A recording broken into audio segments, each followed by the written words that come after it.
Chapter 18. The Arch-preposterous. Beelzebub continued as follows.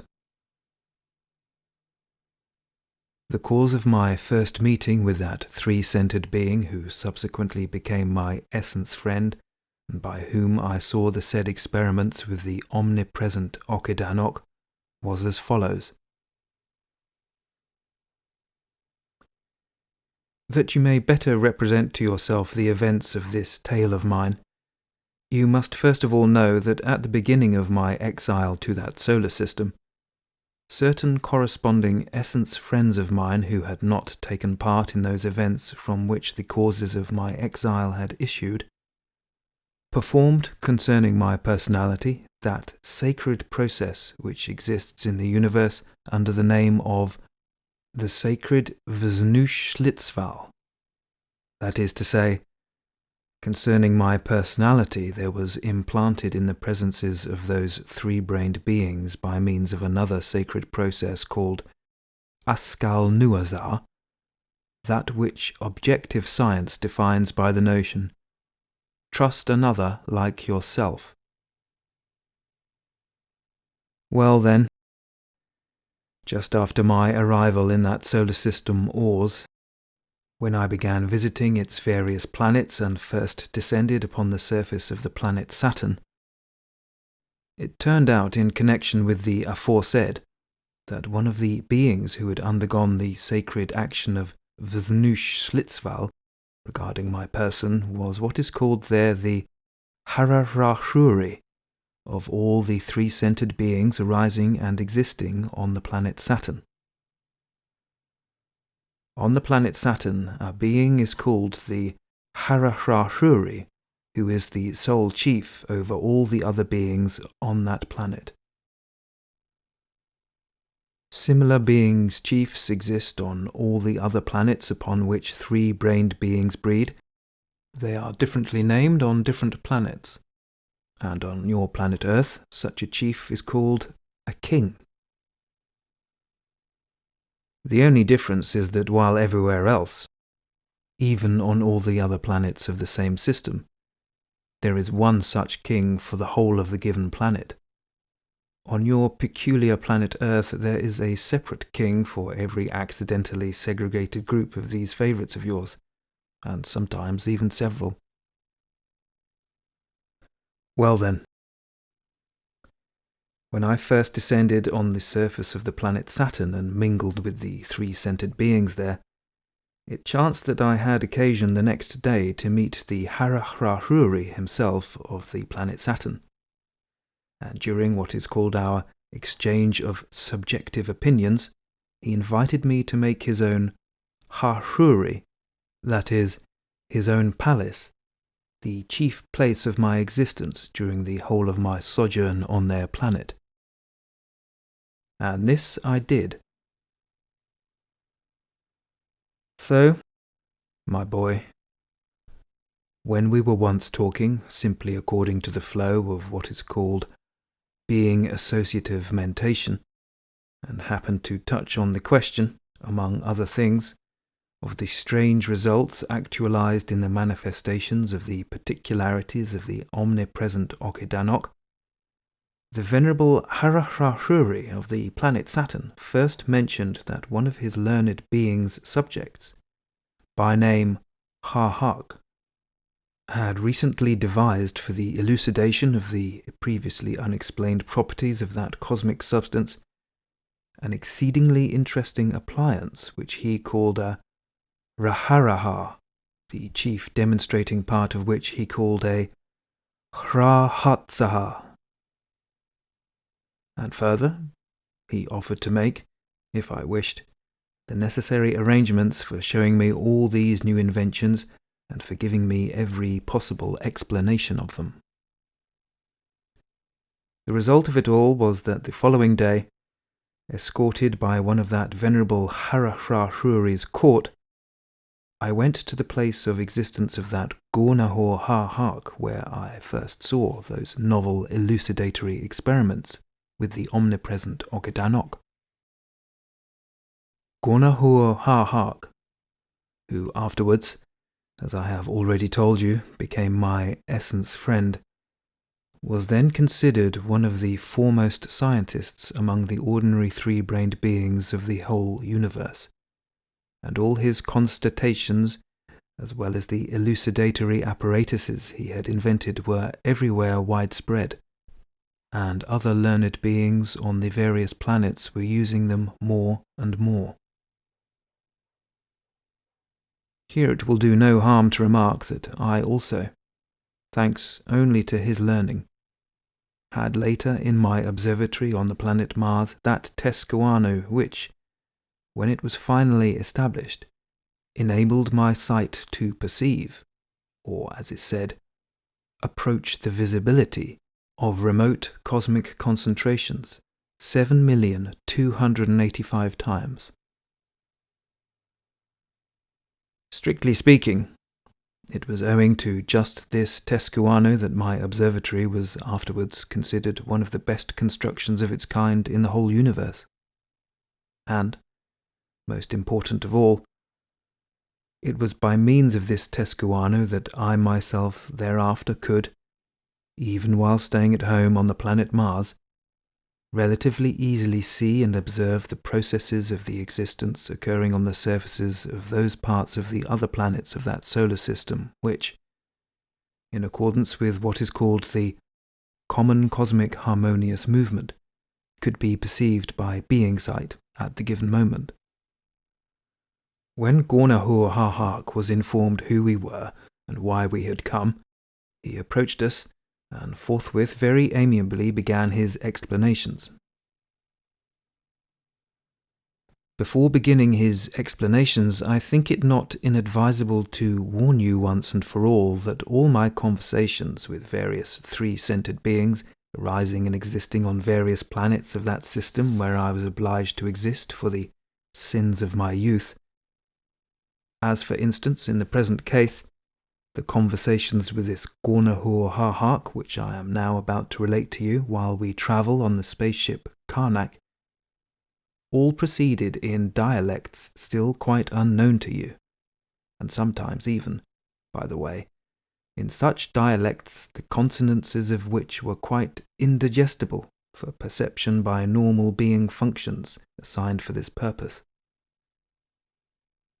And so, my boy, in view of all this, I shall not repeat these conversations word for word, but shall give you only their sense in our speech,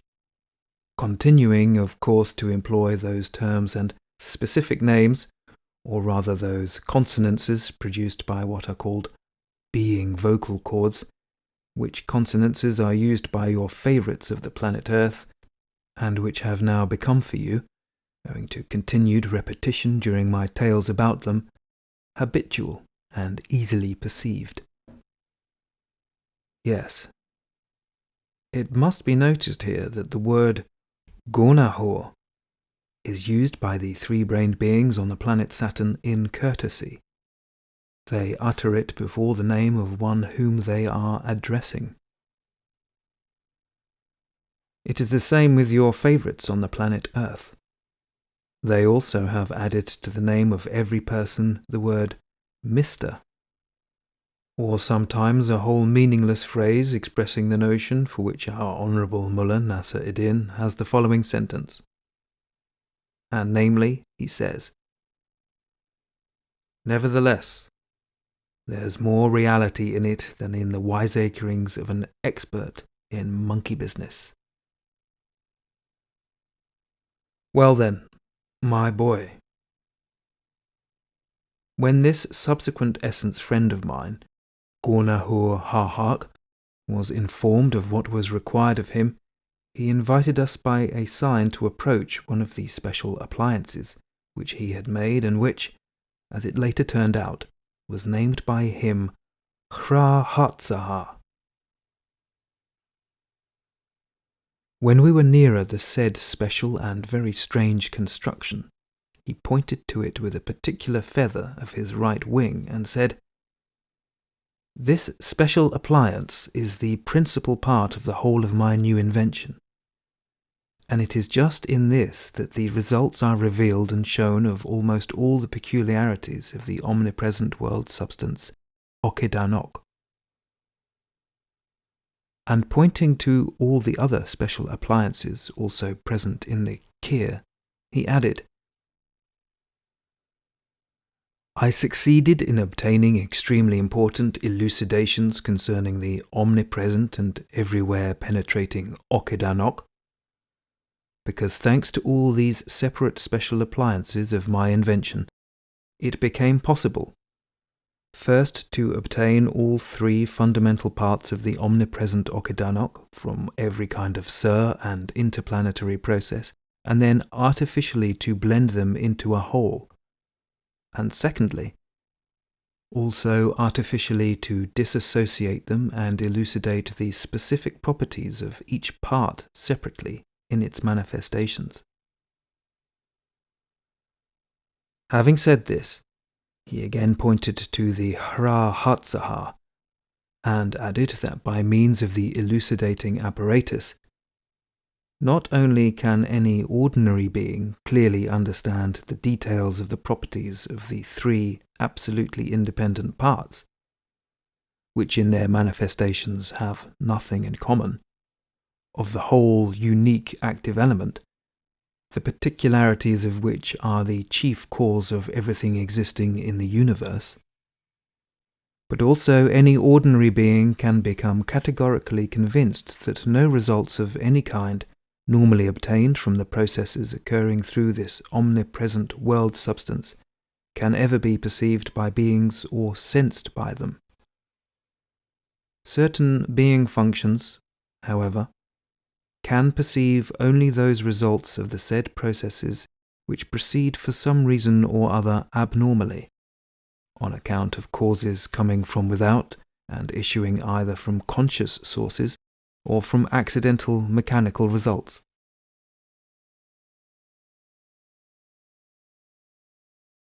The part of Guanajua new invention which he himself called the Zaha and regarded as the most important, was in appearance very much like the Terzicchiano, or, as your favourites would say, a huge electric lamp. The interior of this special structure was rather like a smallish room with a door that could be hermetically closed. The walls of this original construction were made of a certain transparent material, the appearance of which reminded me of that which on your planet is called glass. As I learned later, the chief particularity of this said transparent material was that, although by means of the organ of sight beings could perceive through it the visibility of every kind of cosmic concentration, yet no rays of any kind, whatever the causes they may have arisen from, could pass through it, either from within out or from without in. As I looked at this part of this said astonishing being invention, I could through its transparent walls clearly distinguish inside in the centre what seemed to be a table and two chairs. Hanging above the table, what is called an electric lamp, and underneath it three things exactly alike, each resembling the Guanajua. On the table and by the side of it stood or lay several different apparatuses and instruments unknown to me. Later it became clear that the said objects contained in this Zaha, as well as everything we had later to put on, were made of special materials invented by this Guanajua. And as regards these materials also, I shall explain a little more in detail at the proper time in the course of my further explanations concerning Guanajua. Meanwhile, bear in mind that in the enormous Kur, or workshop of Guanajua, there were, besides the already mentioned Zaha, several other large independent appliances, and among them 2 quite special what are called life-chicans, which Guanajua himself called Gurdjieff. It is interesting to note that your favourites also have something like this life-chican, or Gurdjieff, and they name such an apparatus a dynamo. There was also there, apart, another independent large appliance, which, as it afterwards appeared, was a solunurahuna of special construction, or as your favourites would say, a pump of complex construction for exhausting atmosphere to the point of absolute vacuum. While I was looking over all this with surprise, Guanajua himself approached the said pump of special construction, and with his left wing moved one of its parts, owing to which a certain mechanism began to work in the pump. He then approached us again and, pointing with the same special feather of his right wing to the largest life-chican, or Gurdjieff, or dynamo, further continued his explanations. He said, by means of this special appliance there are first sucked in separately from the atmosphere, or from any intra- or surplanetary formation, all the 3 independent parts of the omnipresent active element okidanok present in it, and only afterwards, when in a certain way these separate independent parts are artificially reblended in the Gurdjieff into a single whole, does the okidanok, now in its usual state, flow, and is it concentrated there in that container. Saying which, he again with the same special feather pointed to something very much like what is called a generator. And from there, he said, okidanok flows here into another Gurdjieff, or dynamo, where it undergoes the process of jartklom, and each of its separate parts is concentrated there in those other containers. And this time he pointed to what resembled accumulators. And only then do I take from the secondary containers, by means of various artificial appliances, each active part of okidanok separately for my elucidatory experiments. I shall first demonstrate to you, he continued, one of the results which occur when, for some reason or other, one of the active parts of the omnipresent okidanok is absent during the process of their striving to reblend into a whole. At the present moment, this special construction contains a space which is indeed an absolute vacuum, obtained, it must be said, only owing firstly to the special construction of the suction pump and to the materials of special quality of which the instruments are made, which alone makes experiments possible in an absolute vacuum, and secondly, to the properties and the strength of the material of which the walls of this part of my new invention are made. Having said this, he pulled another lever and again continued. Owing to the pulling of this lever, that process has begun in this vacuum whereby in the separate parts of the omnipresent okidanok there proceeds what is called the striving to reblend into a whole. But since, intentionally by an able reason, in the present case myself, the participation of that third part of the okidanok existing under the name of parija rahat natius is artificially excluded from the said process, then this process proceeds there just now between only 2 of its parts, namely, between those 2 independent parts which science names anode nacius and cathode nacius. And in consequence, instead of the obligatory law-conformable results of the said process, that non-law conformable result is now actualized, which exists under the denomination of the result of the process of the reciprocal destruction of two opposite forces, or as ordinary beings express it, the cause of artificial light. The striving to reblend into a whole of two active parts of the omnipresent okidanok, which is proceeding at the present moment there in this vacuum, has a force, as calculated by objective science, of 3,040,000 what are called volts. And this force is indicated by the needle of that special appliance there. Pointing to a something very much like the apparatus existing also on your planet and called their voltmeter, he said, "One of the advantages of this new invention of mine for the demonstration of the given phenomenon is that in spite of the unusual power of the process of the force of striving now proceeding there, the what are called Salnichi-Zinuanian momentum vibrations, which most beings consider also to be rays, and which ought to be obtained and to issue from this process, do not issue out of the place of their arising, that is, out of this construction in which the particularities of the omnipresent okidanok are being elucidated.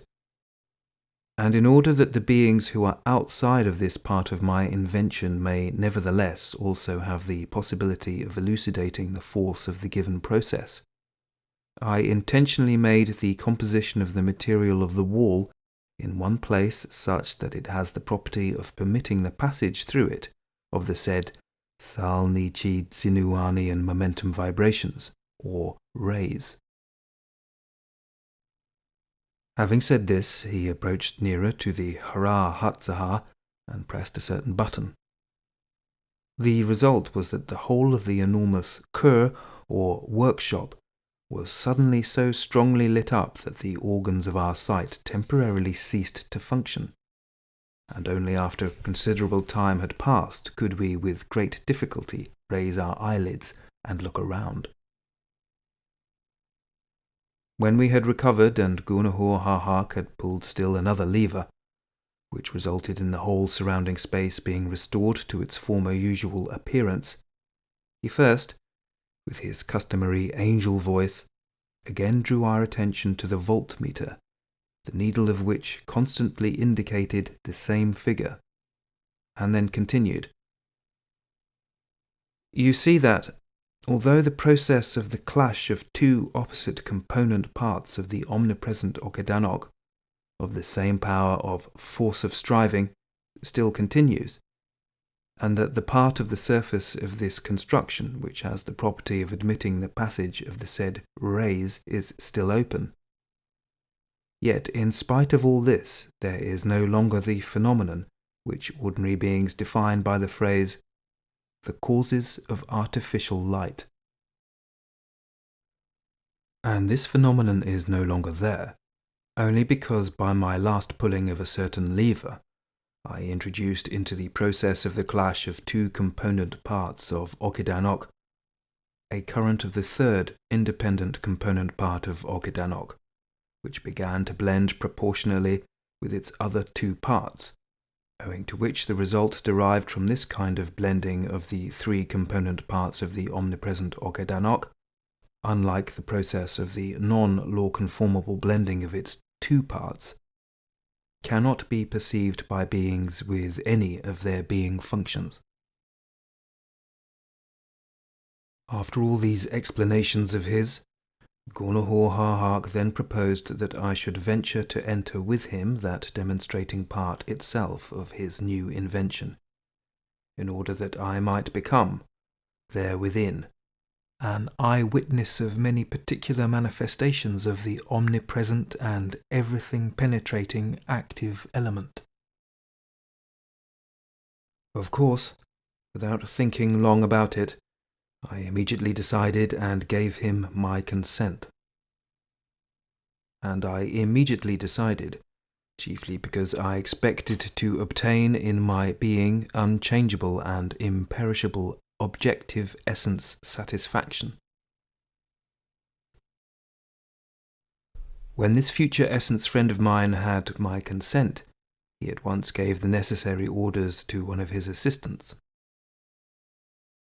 It appeared that for the actualization of what he proposed, various preparations had first to be made. First of all, his assistants put on Guanajua and myself some special, very heavy suits, resembling those which your favourites call diving suits, but with many small heads of what are called bolts projecting. And when these peculiar suits had been put on us, his assistants screwed up the heads of these bolts in a certain order. On the inner side of these diving suits,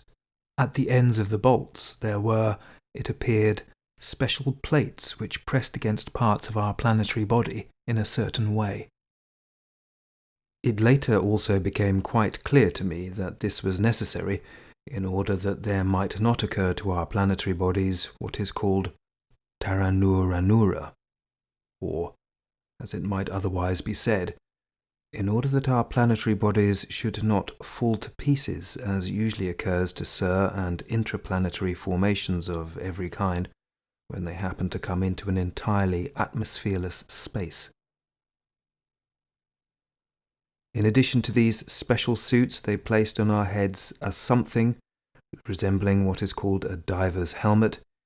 but with very complicated what are called connectors projecting from them. One of these connectors, which was called the ha-hrin-hrar, meaning sustainer of the pulsation, was something long, like a rubber tube. One end of it, by means of complicated appliances on the helmet itself, was hermetically attached to the corresponding place of the helmet for the breathing organs, while the other, after we had already entered that strange Zaha, was screwed to an apparatus there, which was connected in its turn with the space, the presence of which corresponded to the second being food. Between Guanajua and myself there was also a special connector through which we could easily communicate with each other while we were inside the Zaha, from which the atmosphere was pumped out to make a vacuum. One end of this connector also, by means of appliances that were on the helmets, was fitted in a certain way to what are called my organs of hearing and speech, and the other end was fitted to the same organs of Guanajua. Thus,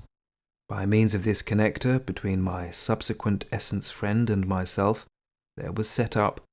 as again your favourites would say, a peculiar telephone. Without this appliance we could not have communicated with each other in any way, chiefly because Guanajua was at that time still a being with a presence perfected only up to the state called the sacred incausano. And a being with such a presence not only cannot manifest himself in an absolutely empty space, but he cannot even exist in it, even though the products of all the three being foods be artificially introduced into him in such a space. But the most curious, and as it is said, the most cunningly ingenious of all the connectors there for various purposes on those strange diving suits and helmets, was the connector created by that great scientist Guanajua to enable the organ of sight of ordinary beings to perceive the visibility of all kinds of surrounding objects in an absolutely empty space. One end of this astonishing connector was fitted in a certain way, also by means of appliances on the helmets, to our temples, while the other end was joined to what is called the arms commutator, which in its turn was joined in a certain way by means of what are called wires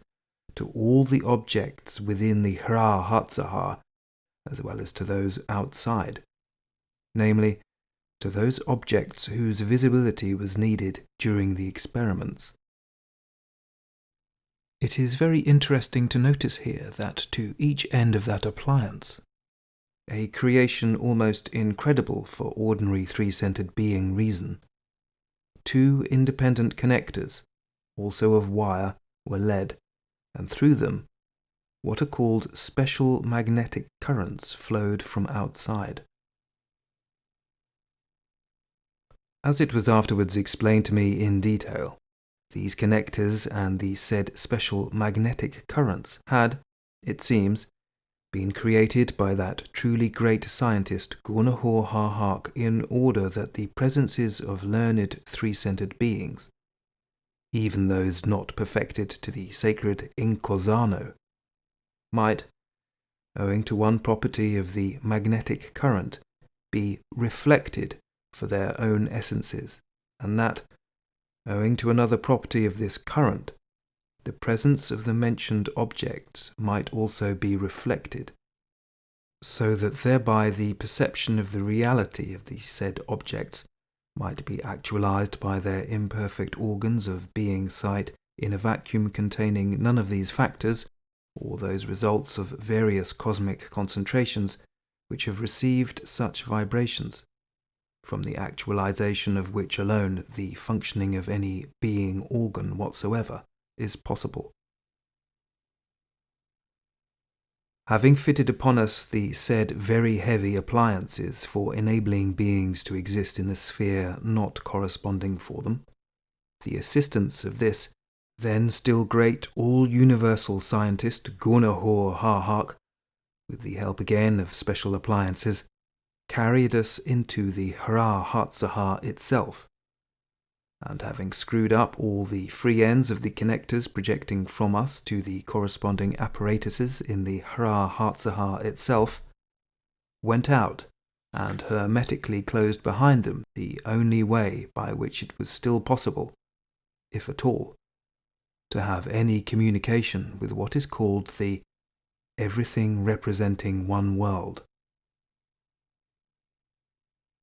When we were alone in the Zaha itself, Guanajua, after turning one of what are called switches there, said, "The work of the pump has already begun, and soon it will have pumped out all the results here without exception of those cosmic processes, whatever they may be, the totality of the results of which is the basis and significance, as well as the process itself, of the maintenance of the existence of everything existing in the whole of this, everything representing one world." And he added in a half-sarcastic tone, "Soon we shall be absolutely isolated from everything existing and functioning in the whole of the universe. But, on the other hand,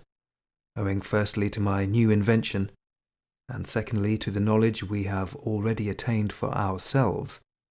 we have not only now the possibility of returning to the said world, to become again a particle of all that exists, but also we shall soon be worthy to become non-participating eyewitnesses of certain of these world laws, which for ordinary, uninitiated three-centered beings are what they call great, inscrutable mysteries of nature, but which in reality are only natural and very simple results, automatically flowing one from the other." While he was speaking, one could feel that this pump, another also very important part of the whole of his new invention, was perfectly actualizing the work assigned to it by this being with reason. To enable you to represent to yourself and understand better the perfection of this part also of the whole of this new invention of Guanajua, I must not fail to tell you also about the following. Although I personally, as a three-brained being also, had had occasion many times before, owing to separate quite particular reasons, to be in atmosphereless spaces and had had to exist, sometimes for a long time, by means of the sacred cream bulazumara alone, and although from frequent repetition, a habit had been acquired in my presence of moving from one sphere to another gradually and almost without feeling any inconvenience from the change in the presence of the second being food, occurring with the change of the presences in cosmic substances undergoing transformation, and which are always around both large and small cosmic concentrations. And also, although the causes themselves of my arising and the subsequent process of my being existence were arranged in an entirely special way, in consequence of which the various being functions contained within my common presence had perforce gradually become also special, yet nevertheless, in spite of it all, the pumping out of the atmosphere by the said pump then proceeded with such force that such sensations were impressed on the separate parts of the whole of my presence, that even today I can very clearly experience the process of the flow of my state at that time, and relate it to you almost in detail. This extremely strange state began in me shortly after Guanajua had spoken in a half-sarcastic tone about our imminent situation. In all my three being centers, namely, in the three centers localized in the presence of every three-centered being, and which exist under the names of thinking, feeling, and moving centers, there began to be perceived separately and independently in each of them, in a very strange and unusual way, very definite impressions that there was taking place in the separate parts of my whole planetary body an independent process of the sacred Raskuano, and that the cosmic crystallizations which composed the presences of these parts were flowing in vain. At first, what is called my initiative of constatation proceeded in the usual way, that is, according to what is called the center of gravity of associative experiencing. But later, when this initiative of constatation of everything proceeding in me gradually and almost imperceptibly became the function of my essence alone, the latter not only became the unique, all-embracing initiator of the constating of everything proceeding in me,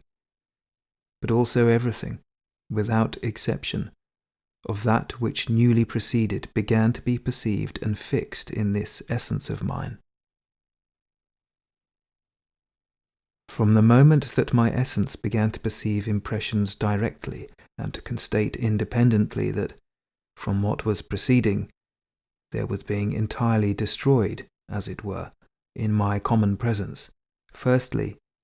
the parts of my planetary body, and then, little by little, also the localizations of the second and third being centers. At the same time, a constatation was definitely made that the functioning of these latter centers passed gradually to my thinking center and became proper to it, with the consequence that the thinking center, with the increasing intensity of its functioning, became the unique, powerful perceiver of everything actualized outside of itself, and the autonomous initiator of the constating of everything proceeding in the whole of my presence, as well as outside of it. While this strange, and to my reason then still incomprehensible being experiencing was proceeding in me, Guanajua himself was occupied in pulling some levers and switches, of which there were very many at the edges of the table where we were placed. An incident which happened to Guanajua himself changed all this being experiencing of mine, and in my common presence the usual inner being experiencing was resumed. The following is what happened. Guanajua, with all those unusual heavy appliances which had been put on him as well, suddenly found himself at a certain height above the chair and began to flounder, as our dear Mullah Nasruddin says, like a puppy who has fallen into a deep pond. As it afterwards proved, my friend Guanajua had made a mistake while pulling the mentioned levers and switches, and had made certain parts of his planetary body more tense than was necessary.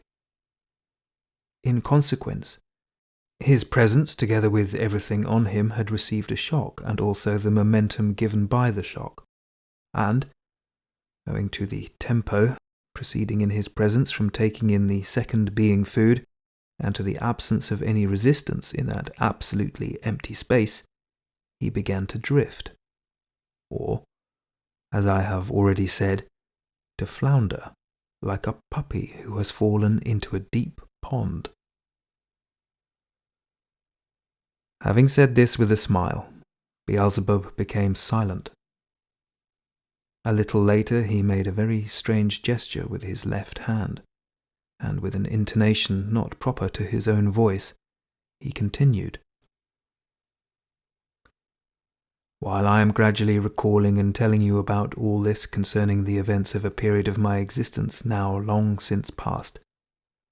the wish arises in me to make a sincere confession to you. Just to you,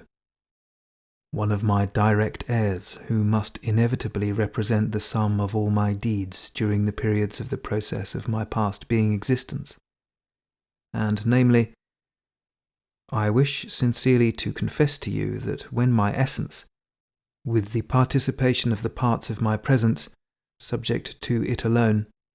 had independently decided to take a personal part in those scientific elucidatory experiments with the demonstrating part of the new invention of Guanajua, and I had entered into this demonstrating part without the least compulsion from outside. Yet, in spite of it all,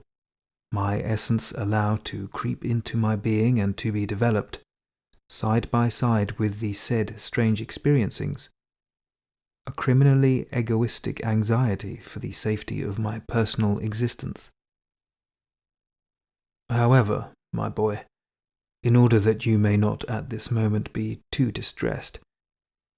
it is not superfluous to add that this happened in me then for the first and also for the last time during all the periods of my being existence.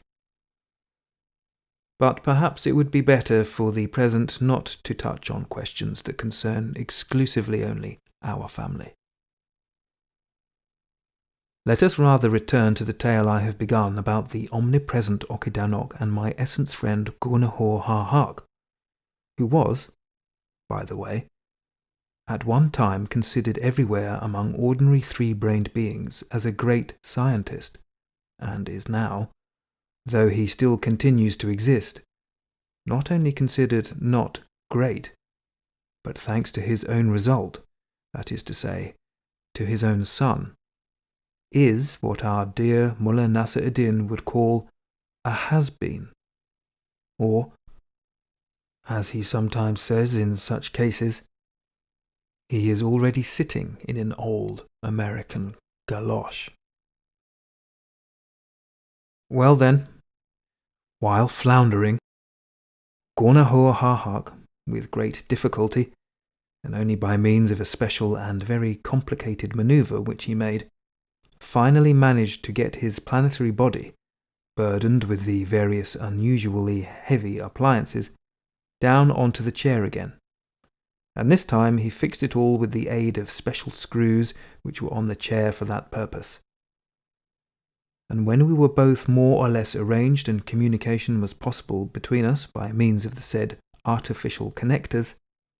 he first drew my attention to those apparatuses hanging over the table, which I told you were very much like the momonoduas.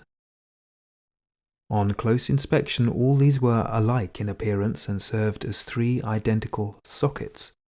from the ends of each of which carbon candles projected, such as are usually to be found in the apparatuses which your favourites call electric arc lamps. Having drawn my attention to these three socket-like momonoduas, he said, "Each of these externally similar apparatuses has a direct connection with those secondary containers which I pointed out to you while we were still outside, and in which, after the artificial jartklom, each of the active parts of okidanok collects into a general mass. I have adapted these three independent apparatuses in such a way that there, in this absolutely empty space, we can obtain from those secondary containers for the required experiment as much as we wish of every active part of okidanok in a pure state. And also we can at will change the force of the striving to reblend into a whole, which is acquired in them and which is proper to them according to the degree of density of the concentration of the mass. And here, within this absolutely empty space, I shall first of all show you that same non-law conformable phenomenon which we recently observed while we were outside the place where it proceeded. And namely, I shall again demonstrate to you this world phenomenon which occurs when, after a law-conformable jartklom, the separate parts of the whole okidanok meet in a space outside of a law-conformable arising, and, without the participation of one part, strive to reblend into a whole. Having said this, he first closed that part of the surface of the Zaha, the composition of which had the property of allowing rays to pass through it. Then he pulled two switches and pressed a certain button, as a result of which the small plate lying on that table, composed of a certain special mastic, automatically moved toward the mentioned carbon candles, and then, having again drawn my attention to the ammeter and the voltmeter, he added, I have again admitted the influx of parts of the okidanok, namely, the anodnaceous and the cathodnaceous of equal force of striving to reblend. When I looked at the ammeter and the voltmeter and indeed saw that their needles moved and stopped on the same figures I had noticed the first time we were still outside the Zaha, I was greatly surprised, because in spite of the indications of the needles and the intimation of Guanajua himself, I had neither noticed nor sensed any change in the degree of my perception of the visibility of the surrounding objects. So, without waiting for his further explanations, I asked him, But why then is there no result from this non-law conformable striving to reblend into a whole of the parts of the okidanok? Before replying to this question, he turned off the only lamp which worked from a special magnetic current. My astonishment increased still more, because in spite of the darkness which instantly ensued, it could clearly be seen through the walls of the Zaha that the needles of the ammeter and voltmeter still stood in their former places. Only after I had somehow got accustomed to such a surprising constatation, Guanajua said, I have already told you that the composition of the material of which the walls of this construction in which we are at this moment are made possesses the property of not allowing any vibrations arising from any source whatsoever to pass through it, with the exception of certain vibrations arising from nearby concentrations. And these latter vibrations can be perceived by the organs of sight of three-brained beings, and even then, of course, only of normal beings. Furthermore, according to the law called heterotogeta, the Salnichizi-Nuanian momentum vibrations, or rays, acquire the property of acting on the organs of perception of beings only after they have passed a limit defined by science in the following formula. The result of the manifestation is proportionate to the force of striving received from the shock. And so, as the given process of the clash of the two parts of the okidanok has the strength of great power, the result of the clash is manifested much further than the place of its arising. Now look! Having said this, he pressed some other button, and suddenly the whole interior of the Hara-Hatzaha was filled with the same blinding light which, as I have already told you, I experienced when I was outside the Hara-Hatzaha. It appeared that the said light was obtained because by pressing this button, Guanajua had again opened that part of the wall of the Hara-Hatzaha which had the property of permitting rays to pass through it. As he explained further, the light was only a consequence of the result of the striving to reblend into a whole of the parts of okidanok proceeding in that absolutely empty space within the Hara-Hatzaha, and manifested owing to what is called reflection from outside back to the place of its arising. After this he continued as follows. I shall now demonstrate to you how and by what combinations of the processes of Jartklom and of the striving to reblend into a whole of the active parts of okidanok, there arise in planets from what are called the minerals which compose their interior presence, definite formations of varying densities, as for instance, mineraloids, gases, metalloids, metals, and so on. How these latter are afterwards transformed owing to these same factors one into another, and how the vibrations flowing from these transformations constitute just that totality of vibrations which gives the planets themselves the possibility of stability in the process called the common system harmonious movement. For my proposed demonstrating I must obtain, as I always do, the necessary materials from outside, which my pupils will give me by means of appliances which I have prearranged. It is interesting to remark that while he was speaking, he was at the same time tapping with his left foot on a certain something, very much like what your favourites call the famous Morse transmission apparatus. Famous, be it said, of course, only on the planet Earth. And a little later there slowly ascended from the lower part of the Hara-Hatzaha a small something like a box, also with transparent walls, within which, as it proved later, were certain minerals, metalloids, metals, and various gases in liquid and solid states. Then, with the aid of various appliances which were at one side of the table, he first of all, with complicated manipulation, took out from the box some what is called red copper, and placed it on the mentioned plate, and then said,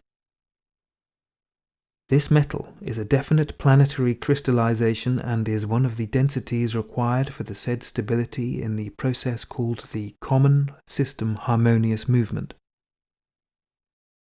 It is a formation from preceding processes of the action of the parts of the omnipresent okidanok. And at the present moment I wish to allow the subsequent transformations of this metal to proceed artificially and acceleratedly by means of the peculiarities of the same factors. I wish to aid artificially the evolution and involution of its elements towards a greater density, or, on the contrary, towards their transformation back to a primal state. To make the picture of the further elucidatory experiments clearer to you, I find I must first inform you, even if only briefly, of my first personal scientific deductions concerning the evidence of the causes and conditions,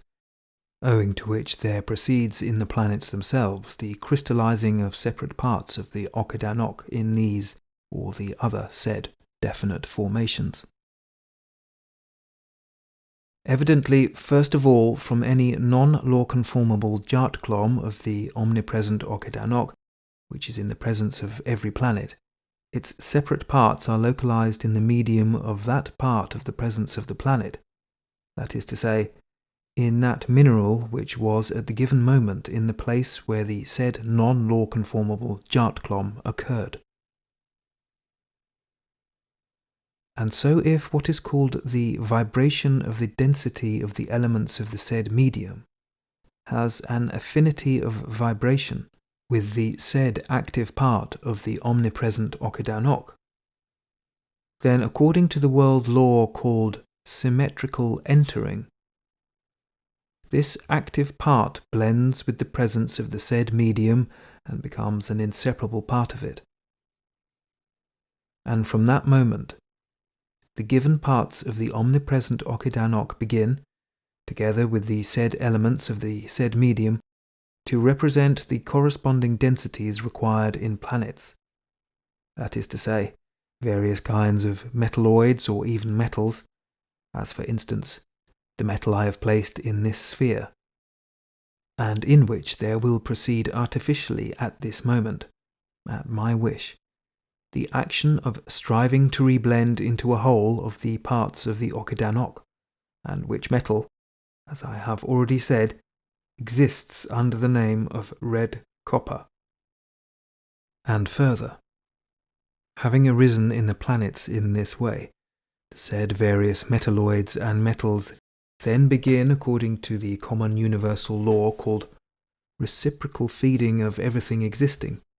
as it is generally proper to arisings of every kind in which okidanok or any of its active parts participates,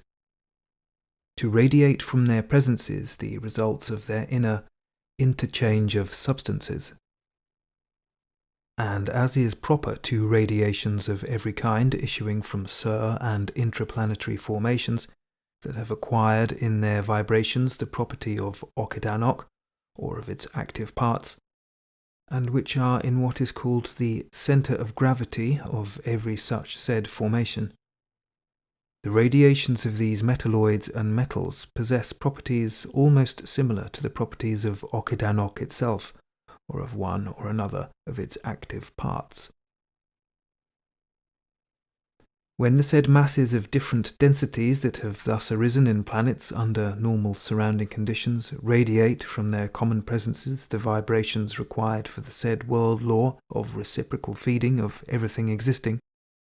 then, among these vibrations of various properties there is established, owing to the fundamental world law Troyemedekfe, a reciprocally acting contact, and the result of this contact is the chief factor in the gradual change of the various densities in planets. My observations over many years have almost fully convinced me that it is owing only to the said contact and its results that there is actualized the stability of harmonious equilibrium of planets. This metal, red copper, which I have placed in the sphere of my proposed artificial actualization of the action of the active parts of okidanok, has at this moment what is called a specific density, reckoning from the unit of density of the sacred element theomertmalogos, of 444. That is to say, the atom of this metal was 444 times more dense, and as much less vivifying, than the atom of the sacred theomertmalogos. Now see in what order its artificially accelerated transformations will proceed. Having said this, he first fixed before my organ of sight the automatically moving tescuano, and then turned on and off various switches in a certain sequence. And as I looked through the tescuano, he explained to me as follows. At this moment I admit the influx of all three parts of okidanok into the sphere containing this metal. And as all three parts have the same density, and hence the same force of striving, they reblend into a whole in this sphere without changing anything in the presence of the metal. And the omnipresent okidanok thus obtained flows in its usual state through a special connection out of the Zaha and is reconcentrated in the first container, which you have already seen. Now look. I deliberately increase the force of striving of only one of the active parts of the okidanok. For example, I increase the force called cathode-nacious. In consequence of this, you see that the elements composing the presence of that red copper begin to involve towards the quality of the substances that compose the ordinary presences of planets. As he explained this, he at the same time turned on and off various switches in a certain sequence. Although, my boy, I then looked very attentively at everything preceding, and everything I saw was impressed in my essence pestol nutiali, that is, forever. Yet nevertheless, not even with my best wish could I now describe to you in words 100th part of what then proceeded in that small fragment of a definite intraplanetary formation. And I will not try to put into words for you what I then saw, because I have just thought of a possibility of soon actually showing it all to you, when you also can be an eyewitness of so strange and astonishing a cosmic process. But I will tell you meanwhile that there proceeded in that fragment of red copper something rather like those terrifying pictures which I occasionally observed among your favourites on the planet Earth through my Tescuano from Mars. I said rather like, because what occasionally proceeded among your favourites had a visibility only possible of observation at its beginning, whereas in the fragment of red copper the visibility was continuous until the final completion of transformation. A rough parallel can be drawn between the occasional proceedings on your planet and the proceedings then in that small fragment of copper, if you imagine yourself high up and looking down upon a large public square, where thousands of your favourites, seized with the most intense form of their chief psychosis, are destroying each other's existence by all kinds of means invented by them themselves, and that in their places there immediately appear what are called their corpses, which, owing to the outrages done to them by the beings who are not yet destroyed, change colour very perceptibly, as a result of which the general visibility of the surface of the said large square is gradually changed. Then, my boy, this subsequent essence friend of mine, Guanajua, by means of switching on and off the influx of the three active parts of okidanok and changing their force of striving, also changed the density of the elements of the said metal, and thereby transformed the red copper into all the other also definite intraplanetary metals of lower or higher degrees of vivifyingness. And here, for the elucidation of the strangeness of the psyche of the three-brained beings who have taken your fancy, it is very important and interesting to note that while Guanajua was, with the aid of his new invention, artificially and deliberately producing the evolution and involution of the density and vivifyingness of the elements of red copper, I noticed very clearly that this metal was transformed once upon the said plate into just that same definite metal, about which the sorry savants of your planet have been wiseacring during nearly the whole of their arising and existing, in the hope of transforming other metals into this metal, and thus constantly leading astray their already sufficiently erring brethren. This metal is called their gold.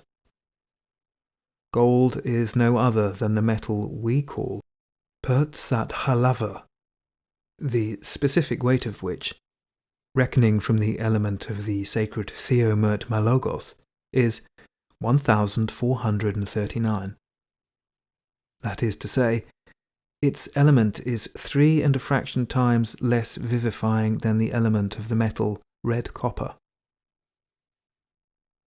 Why I suddenly decided not to try to explain to you in detail in words all that then took place in the fragment of the said red copper, in view of my suggestion of the possibility of soon actually showing you in definite intraplanetary formations, the processes of various combinations of the manifestations of the active parts of okidanok, was because I suddenly remembered the all-gracious promise given me by our all-quarters maintainer, the most great arch-cherub, Pesht-Vogner. And this all-gracious promise was given me as soon as I returned from exile, and had to present myself first of all to his all-quarters maintainer, the arch-cherub Pesht-Vogner, and prostrated myself to produce before him what is called the essence sacred Aliam Mizur Nakalu. This I had to do on account of the same sins of my youth, and I was obliged to do so, because when I was pardoned by his uni-being endlessness, and allowed to return to my native land, certain sacred individuals decided to demand of me, for any eventuality, to have performed over my essence this sacred process in order that I might not manifest myself as in the days of my youth, and that the same might not thereby occur again in the reason of most individuals dwelling here at the centre of the great universe. You probably do not know yet what the sacred Aliam Mizur Nakalu over an essence means. I shall later explain it to you in detail, but meanwhile I shall simply use the words of our dear Mullah Nasr-ed-Din, who explains this process as giving one's word of honour not to poke one's nose into the affairs of the authorities. In short, when I presented myself to his all-quarters maintainer, he deigned to ask me, among other things, whether I had taken with me all the being productions which had interested me, and which I had collected from various planets of the solar system where I existed during my exile. I replied that I had taken almost everything, except those cumbersome apparatuses which my friend Guanajua had constructed for me on the planet Mars. He at once promised to give orders that everything I should indicate should be taken at the first opportunity on the next trip of the spaceship Omnipresent. That is why, my boy, I hope that everything necessary will be brought to our planet Caritas so that, when we return there, you will be able to see it all with your own eyes, and I shall be able to explain everything in detail, practically. And meanwhile, during our travelling here on this spaceship Karnak, I shall, as I have already promised you, tell you in their order about my descents there to your planet, and also about the causes of what is called my appearances there in person.